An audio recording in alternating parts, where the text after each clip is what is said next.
Anybody got any questions while I'm doing this? It's kind of boring part of the show. It's listed under River Hollow Creations.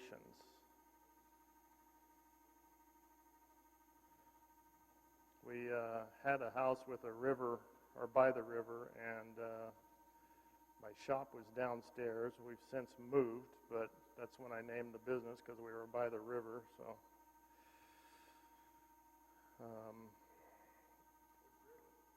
the Yakima River. Huh? Yep.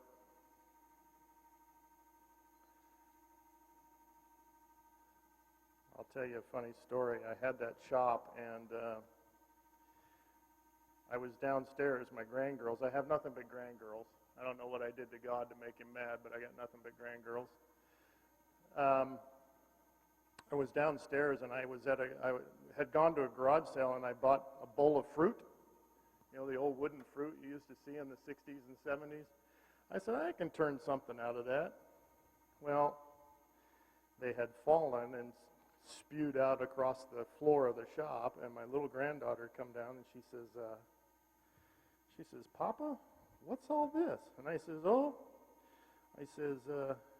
it's some wood that I picked up that looks like fruit.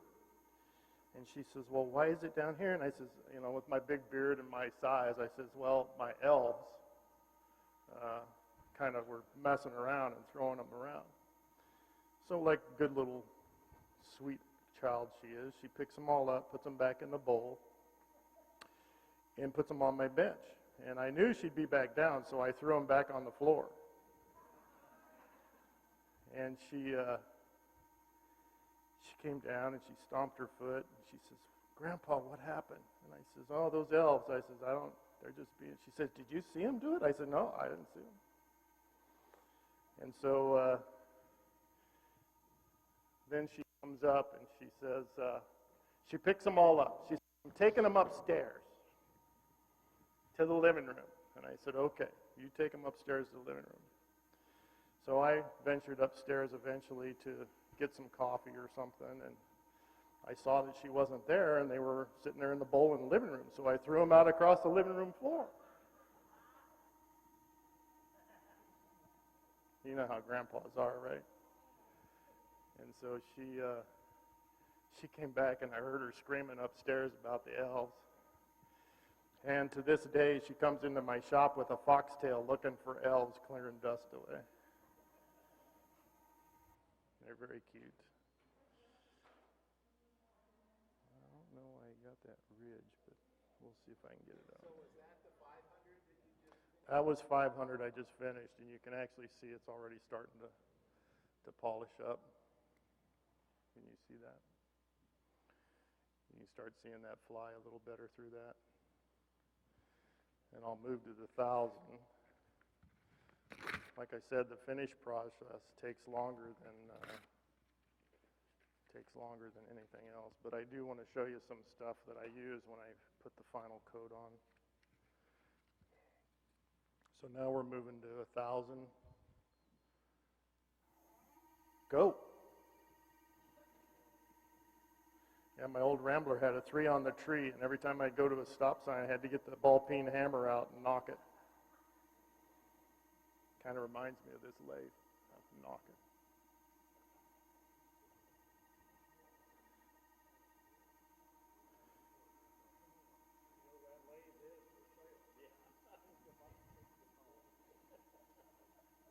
I think you ought to donate it to that young man that was in here, quite frankly.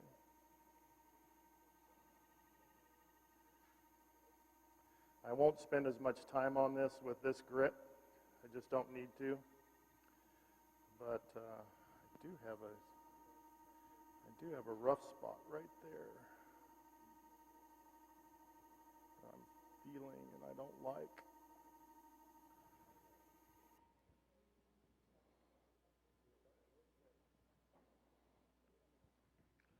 All right, so once I do that with this, I kind of go this direction just to get some of the sand marks out of it. I believe that this is a Buckeye burl.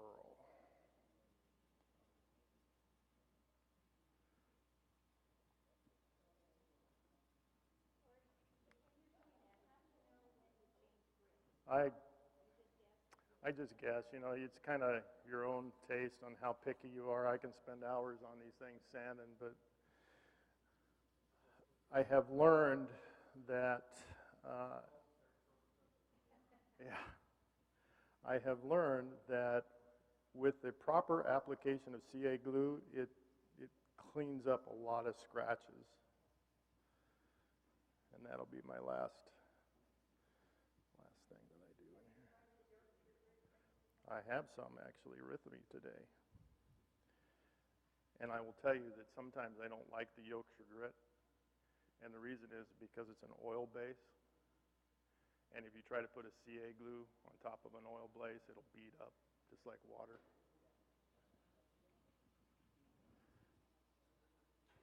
But I got another thing I'm going to show you. I also have some automotive buffing stuff at home, big bottles that I use. I don't like using anything that's going to discolor the wood. Right? Okay.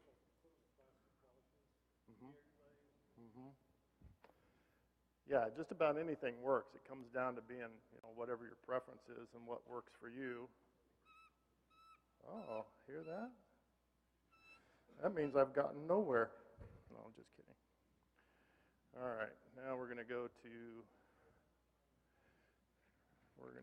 1200. 1200 grit.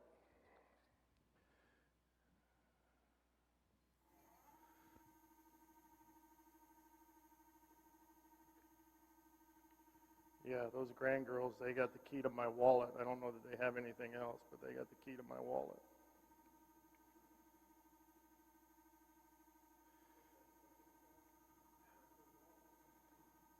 Gosh, I hate you guys sitting here watching me sand all night. I have. I also have those micro pads. I've tried those.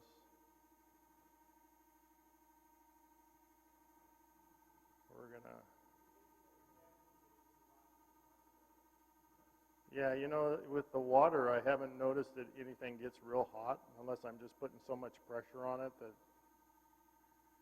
right now I'm running about 700 RPM, which is usually pretty fast for wood, but for resin, it's fine. Okay. Let's give this a little, and we'll get to the final stuff.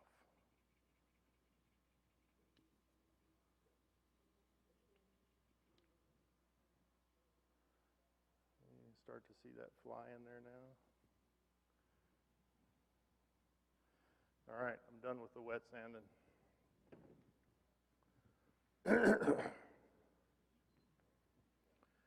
All right, so one thing I am going to do here is I'm going to dry this off pretty good.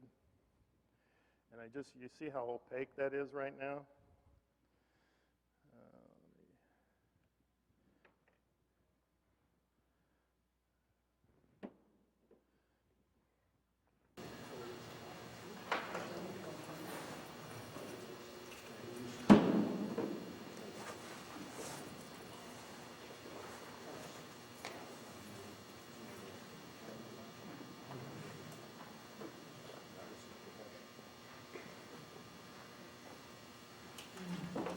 Okay. I also want to show you guys this. Don't know if you guys, what kind of towels you use. I've seen Captain Eddie take paper towels and cut them on the bandsaws into thirds so that you're not using as much paper towel. You guys seen that? Yep, so he cuts it into thirds and then he folds each one of the little squares that comes off so he can put his CA glue. I found this stuff thanks to my wife. She works for Granger Industrial Supply, but it's a dust-free H700. But the reason that I like it is I don't have to spend time at the bandsaw. See how nice and straight that pulls? So, but I've got here CA glue, and like I said, CA glue will cover a multitude of sins. This is the CA glue. This is CA glue. I'm going to put one coat on CA, just so that I can seal up this wood a little bit. Because what I'm going to do next is I don't want this wood stained. So when you do CA glue, what I do is I just put enough in here to dab it, and then I'm just going to do a quick swipe. Is this the mercury CA that you were passing around? So this is regular CA. This is the Star Bond CA. Thin? Thin.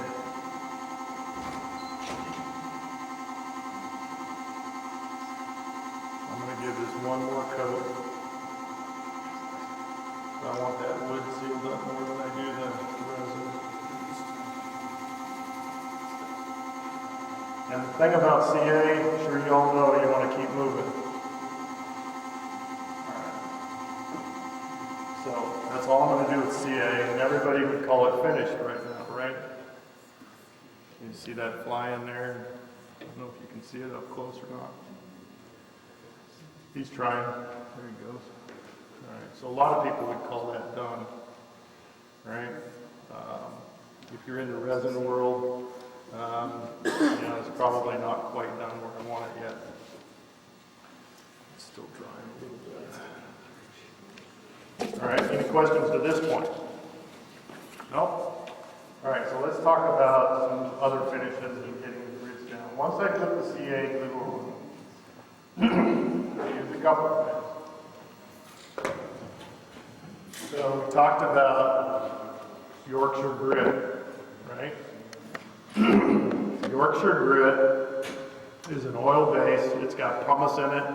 You can use it for finishing just about anything, and not just resin. You can use it for finishing woods. Essentially what it does is as you use it, that pumice breaks down until it's just completely smooth. Okay? I'll pass this around. You can feel it. It's got, I'm not going to use this today. I'm going to show you. But you can feel the grit in it. It's not going to hurt you any. But I'll pass that one around. So if you were using this, would you apply it to cloth or to? I would apply it to just that same paper towel probably and just use it. Let me take a drink of water here. Yorkshire grit is about, I want to say between $35 and $40 a tub. I buy it from the Walnut Log. Where I buy it from. Yeah. Now there is another Yorkshire grit out, and this is called microfine. It's the same, except it's specially formulated for resins. Okay. It is a white, creamy substance, and you can put this on with a towel. I'm going to use a little bit of it today, but I'm going to turn this speed down. Same thing.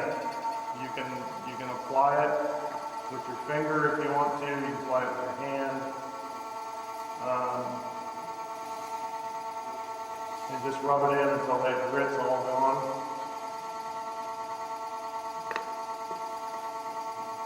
I'll let you pass this one around too. If people want to take pictures of it, you can. I got one ridge in here that I'm really not happy with. But I hate to go back to the tool again from where I'm at.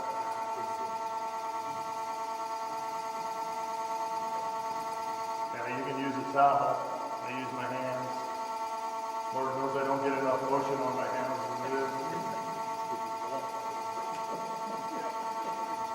You want to pass this one around? Sure.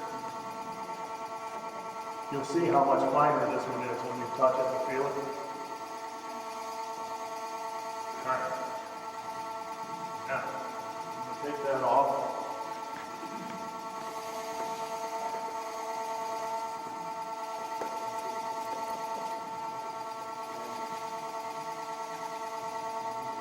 And I'm going to show you my favorite stuff of all time to use. How many people are familiar with jeweler's rouge? Okay. Did you know that they make a rubbing compound out of it? No? Where would you find that? Any auto parts store. It's made by Turtle Wax. All right, let me shut this off. This stuff looks like that. Is that the polish and finish? That's what I'm going to use to finish this off with. Is that what you were worried about staining the wood side? Yeah, because red Turn on edge, George, so we can read it. turned on edge, but it doesn't fall out. There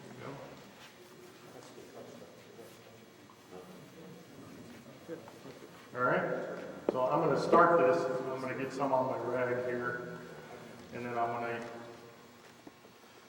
use this. So I use quite a bit, and then I'll pass this around too.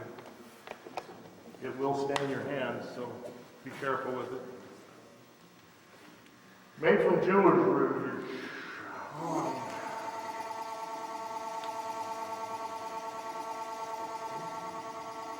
Throwing it everywhere.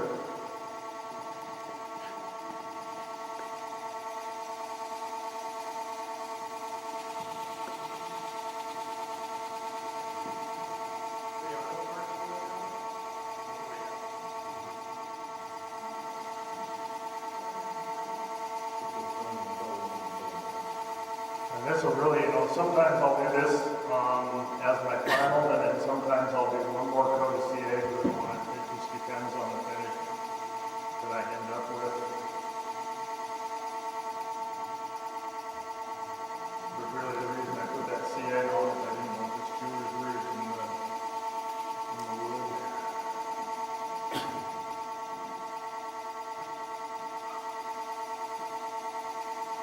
Well, I hope you guys learned some stuff out of this demo.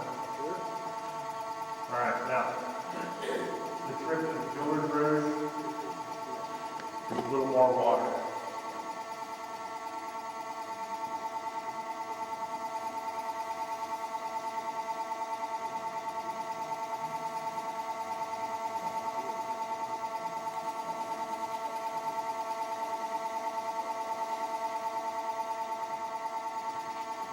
Time? Half an hour. I'll be done before that. What's that? You can leave early. Okay.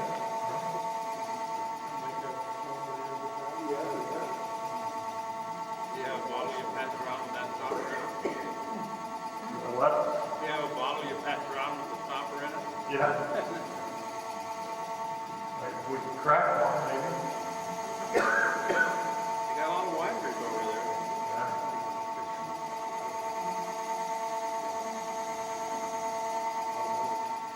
Get all this off of here.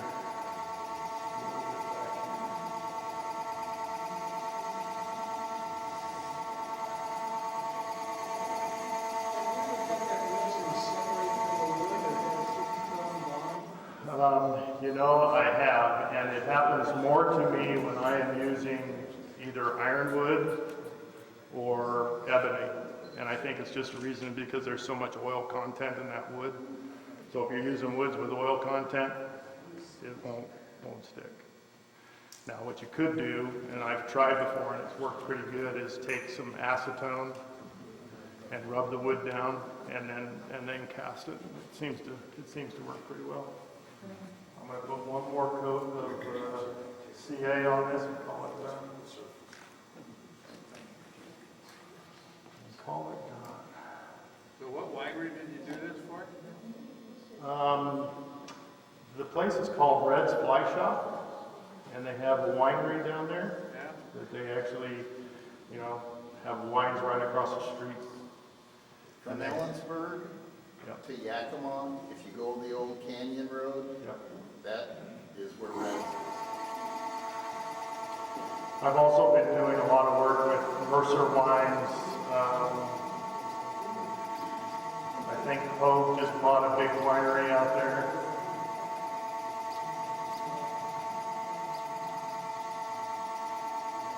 Done. And I will put bottle stopper on it.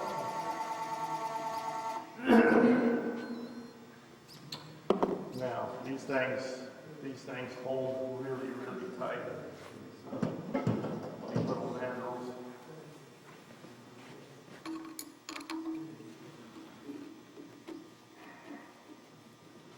And if you're doing bottle stoppers, you can do one of two things. You can either glue them in or not. It really doesn't. It's your own preference, I suppose.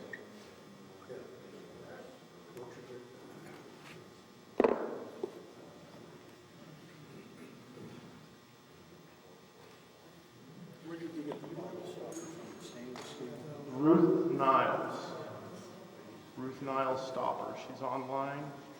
She also distributes at several of the shows that we do, AEW, so on and so forth.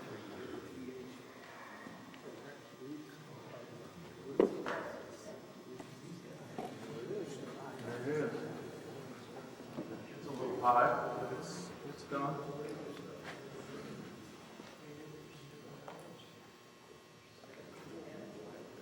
And I can pass this around or just put it up here. People can come and look at it. So when you place the fly, did you intentionally put it so close to the edge? Well, it depends. Not intentionally, no. I usually try to center them as best I can. Sometimes Because that's determines. really close. That's to the really edge. close.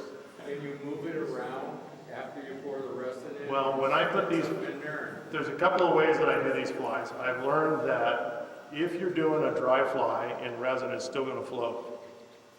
Okay? So what I do is I take a drill, very small drill bit, I'll drill a hole, put the hook in the hole, and put just a little bit of CA glue. If you get the CA glue outside where this fly is at, it will show in the resin, it'll show white. Same with any other kind of glue that you use to glue it in there. Now you can suspend it, like I showed you before, with just the wire and suspending it in the middle, and it'll be perfectly centered. But I like it to where it's kind of, you know, right at the edge. People can see that, but I'll pass those around. Thank you, guys. It was good. Anybody else got any questions? Good?